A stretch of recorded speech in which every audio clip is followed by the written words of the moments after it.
Logo design, one of the basic cornerstones of brand development. We've all been taught that there is a particular science to designing a good logo. What's the logo about? How can we make it as simple as possible? How can we communicate the message quickly without trying to tell a story? What does the logo mean? What is it going to say to our consumers? But does every designer have the same method to their logo madness? You'd be surprised. Well, I'm Chuck West, and you are watching The Brandlands, the show that talks about the world of branding and the branding of worlds. For a while now, I've been developing a method for logo design that suits me best. Methods that have been developed by practice, by theory, by listening to other logo design experts, masters, other master craftsmen, master designers. And the other day, I stumbled across an old video featuring Paul Rand, the designer of the iconic IBM and UPS logos. You would think that a design expert like Paul Rand would have a very deep process for designing a logo for a company as large and important as IBM was when the logo was designed. I was shocked to find that actually it wasn't as deep and complex as I thought. Let's take a look at what Paul Rand said about his IBM logo back in 1991 in an interview with designer Miggs B. Now, for those who aren't familiar, this is Paul Rand here on the left and Miggs B here on the right. Let's listen to the interview. Somewhere you said, there's nothing about the IBM symbol that suggests computers except what the viewer reads into it. Stripes are now associated with computers because the initials of a great computer company happen to be striped. It sounds like you're almost, diminishing what's in there. No, I'm not diminishing. I think that's a fact. I think people don't understand how or why a logo is designed. They don't understand. Most clients or people on the street think that the important thing about a logo is that it illustrates what the business does or what it represents, which is nonsense. And I think it's proven by this logo. I mean, a logo becomes meaningful only after it's used. In other words, the illustration that represents the logo is the product and not the logo. So that comes after the logo, and that of course requires that the thing is seen and associated, and the association is what makes the logo. I mean, that could have been terrible. As a matter of fact, I did an article called Good Design is Goodwill, in which I talked about this logo, and I said at the time that if I had done an IBM in Old English, it might have been accepted. I mean, if it was used everywhere and saw it on the machine. machines. Everybody sees it and uses it, it's a great logo. And everybody, instead of using stripes, would be using Old English, okay. which happens to be true. Now, this happens to have 8 bars running through it. Was there something magical going on in that dictated? Did that have 8 bars for you? Or I mean, no, the number is nothing to do with numerology. Or significance to something that? No, it's just a practical. What? I mean, why 8? Why not? Well, the number of bars. If there were more bars, we have one that's 13 bars and it's lighter, and that's a practical. If you want to use a logo that's lighter in value, you use 13 stripes. So it's not a sacred. No, it's not sacred. It's just a matter of value. Okay. It decreases the value. In other words, if that's solid black, it's much heavier than if it's striped. And stripes are similar to a Ben-Day. It's a tonal problem. But that's not the reason those things were done. The reason I did this was that when I first did the logo, they had no stripes, and I just didn't like it. There was something wrong with it. Just didn't like it. there was something wrong with it. A logo has no stripes, and Paul Rand is just like, you know, stripes. Let's continue. And ironically, the reason people imitate these things, why they copy them, because before 1960, nobody had stripes, at least not on their logos. And the reason they imitate it is that they think that there's some magic behind it, that it must mean computers and speed. And of course, it has nothing to do with computers or speed. Although now, but maybe the rationale came later, you know, electronic transmissions have these lines of resolution running across them. Now, you didn't know that, then. You weren't aware of that. Clairvoyant. You see how Rand just kind of shrugs it off? It's like, yeah, well, computer displays have that lined visual, and Rand's just, you know, it is what it is. I want to go back to something that Rand said a little earlier, where he said, good design is goodwill. Now, Rand wrote an entire article about that, which I'll be leaving a link to somewhere in the description. But the idea that there was no deep, complex thought to this, and yet he was still able to build an iconic brand. It just, according to Rand, this idea of stripes for IBM's logo is just based on the fact that there hadn't really been any other logos with stripes in it. And the fact that he said that if he had done it in Old English, in other words, Old English style with typography, then that would have been the thing to do. In other words, someone does something one way, a bunch of other people like it, and they start copying it. So is designing an iconic brand, or an iconic logo anyway, more about how many other designers want to copy you than it is about having a deep set strategy, having a really well thought out strategy?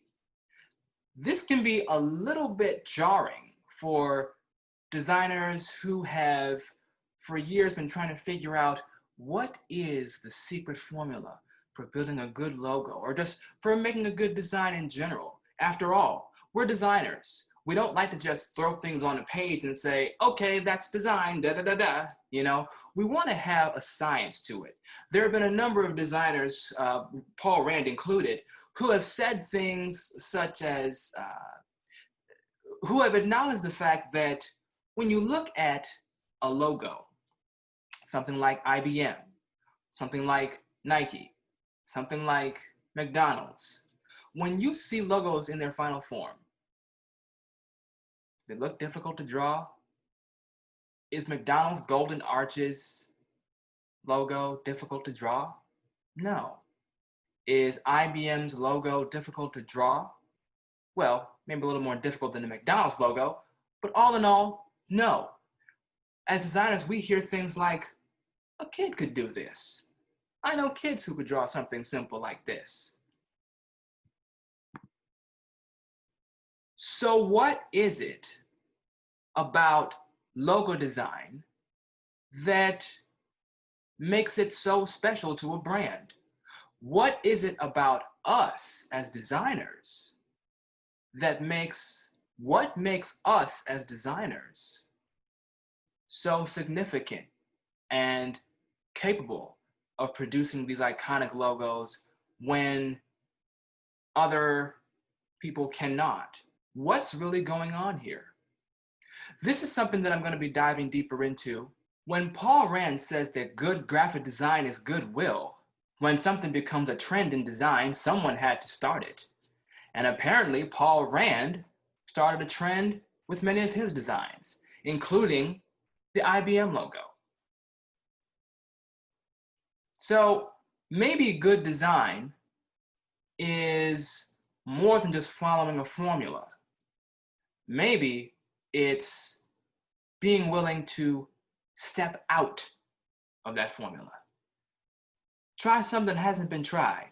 Now, of course, you know what they say, there's nothing new under the sun. So how do we try what has not been tried before? How do we create what hasn't been created before? How do we mix and match different things to build something unfamiliar, something new? And if we succeed, does that mean everyone's going to jump on it and start copying it? As someone who has watched a lot of the independent hip hop scene over the past 16, 17 years, I can tell you, people don't always just jump on what you're doing when you break away from the familiar. So what is good design, and how do we create good design that other people gravitate towards?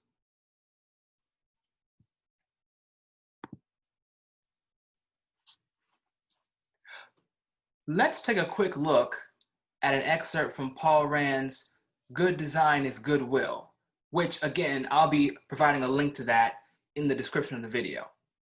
Let's take a quick look at an excerpt though. All right, let's take a look here. So here he says, one wonders, how do so many poorly designed advertisements ever reach the point of being tested? Does this say something about the effectiveness of market testing, or about the sensitivity of pollsters and their advertising agencies, their taste, and their appreciation of good design? The fact that so many poorly designed advertisements, packages, and products exist points to those who are unmindful of the place and value of good design. Okay, let's move on to the next page here.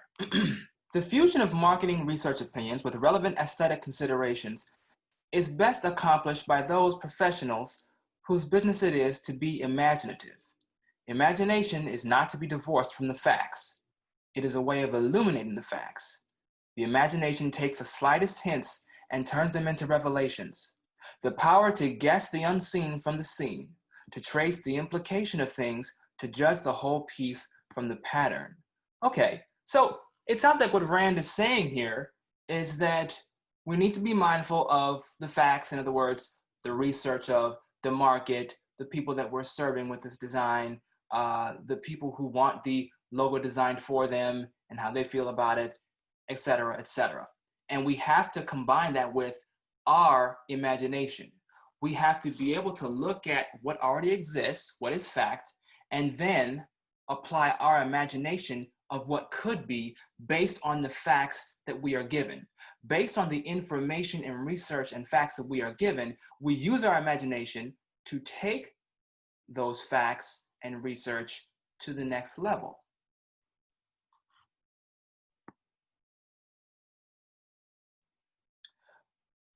Rand goes on to say, it is the professional's job to distinguish between moods and facts, enthusiasm and thoughtfulness. In other words, we can't just, and as designers, a lot of us are guilty of this, where we fall in love with our design and forget about the creative brief, or we forget about what the client may have asked for. That never goes well in the end. Always remember the creative brief, always remember the facts, keep that in mind as you're being creative.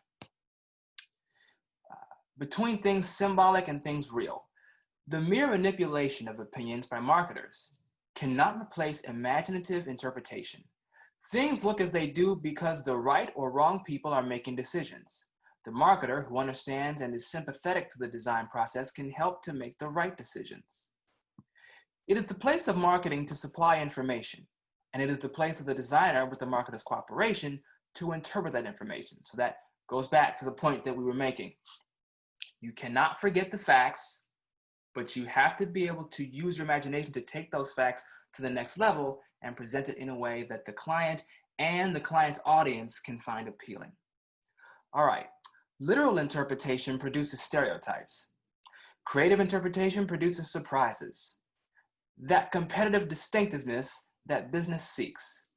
In his book, The Design Dimension, the author comments, though industrial designers frequently can and do substitute for the absence of marketing imagination, in more companies, the most potent force for imagination and product strategy is a real partnership between marketing and design. Okay, now, for just a second here, let's go to a previous page. Here, Paul Rand mentions the IBM logo specifically. When should market research be used? In the area of corporate identity, for example, the need for research, even if responses may merely satisfy one's curiosity, is questionable.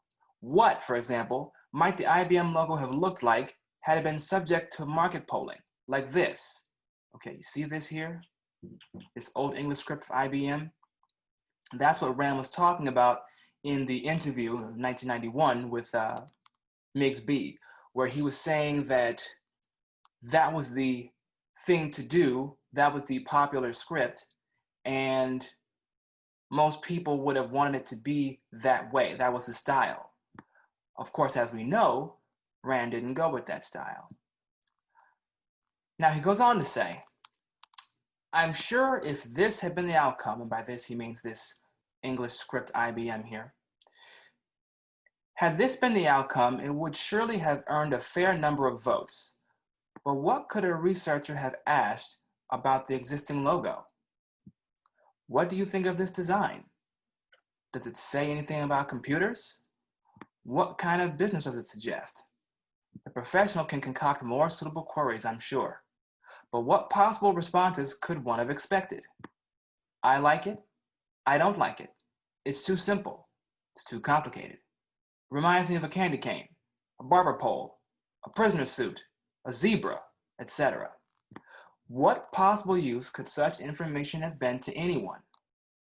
I like it or I don't like it, from public opinion polls, is very often enough to put an end to any argument. So what Rand is saying is, going off of public opinion alone, just to decide whether or not a good logo was a good logo, is not always the most reliable step. Of course, it's good to speak to customers and consumers and see where the market is at, but if you go off just that alone, in other words, if you don't add your imagination to it, then you're just going to get run-of-the-mill design. You're not going to get iconic logos like IBM. Let's move forward. Commenting on this phenomenon, Henry James writes, nothing, of course, will ever take the place of liking a work of art or not liking it. The most improved criticism will not establish that primitive, that ultimate test. Okay, let's look at that Henry James quote again. Nothing, of course, will ever take the place of liking a work of art or not liking it.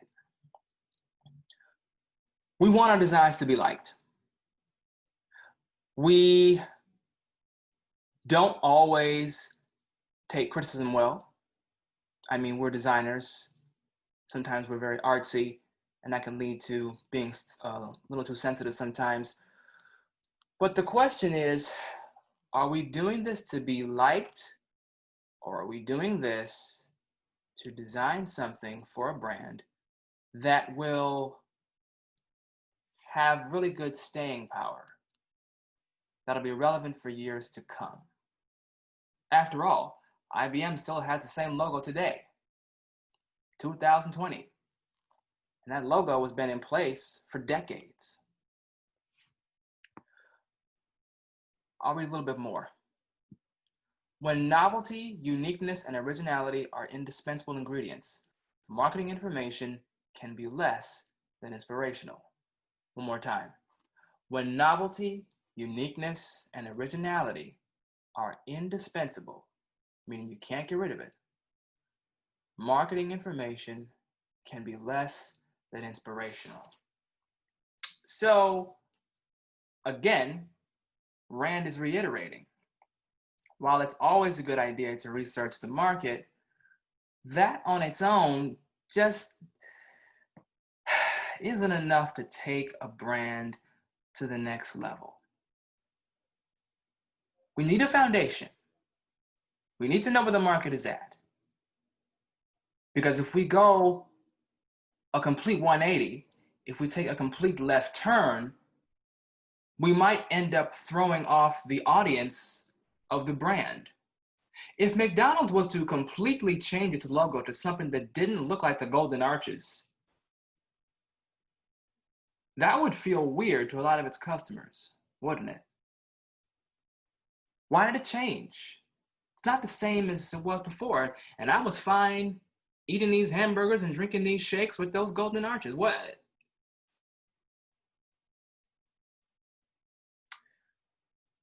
If you're a designer, you know how sometimes people can freak out when a brand changes its logo entirely.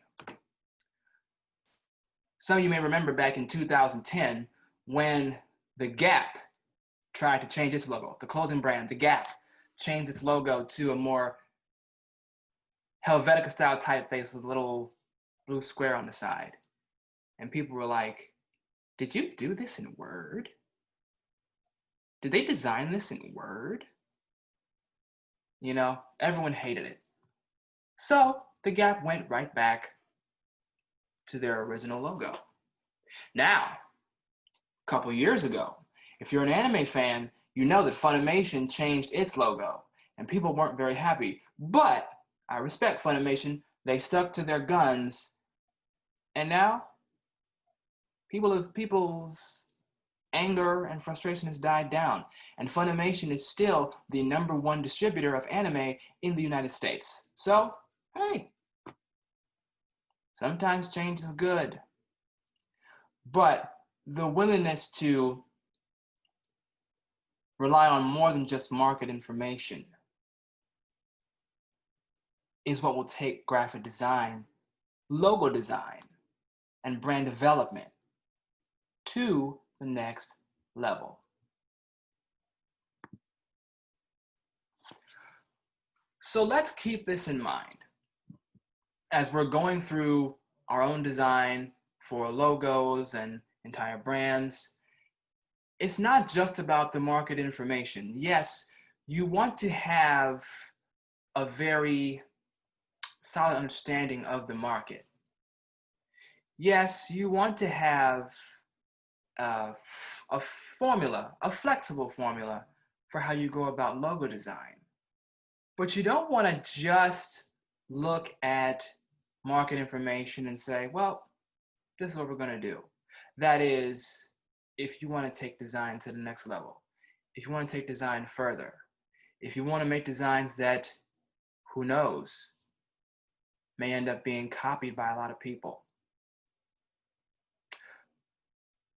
There are some folks in the stand-up comedy world who despise people like Richard Pryor and George Carlin because they noticed that when Pryor and Carlin started doing their own thing, getting into their own styles, other comedians started copying them. And people were like, we're just seeing clones of Pryor, we're just seeing clones of Carlin.